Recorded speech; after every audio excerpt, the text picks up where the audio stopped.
Welcome to Not Milk Never Milk. Subscribe if you're lactose intolerant. In this video, I will explain how to play Gears 5 multiplayer. To begin your journey, first launch the game and select the multiplayer option from the main menu. Here, you will find various game modes to choose from. It's a great idea to start with some bot matches to get a feel for the controls, weapon handling, and map layouts. This foundational practice will prepare you for competitive play against other players. Mastering combat in Gears 5 is crucial for success. Always use the robust cover system to your advantage, peeking out to fire and quickly returning to safety. Pay close attention to the active reload mechanic. Timing it perfectly grants a damage boost and faster reloads, which can turn the tide of a firefight.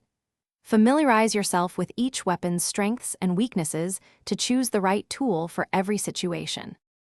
Gears 5 offers a diverse range of multiplayer experiences. In Versus, you can compete in classic modes such as King of the Hill, where you capture and hold objectives, or Team Deathmatch, focusing on eliminating enemy players. For cooperative play, gather up to 4 friends for Horde mode, battling through 50 intense waves of enemies. Alternatively, try Escape, a thrilling 3-player co-op mode where you must escape a venom-filled hive. To truly excel, teamwork and strategy are key. Always communicate with your teammates using the in-game voice chat to coordinate attacks and share enemy locations. Remember to prioritize the game's objectives, as securing points or completing tasks often leads to victory more reliably than simply getting eliminations.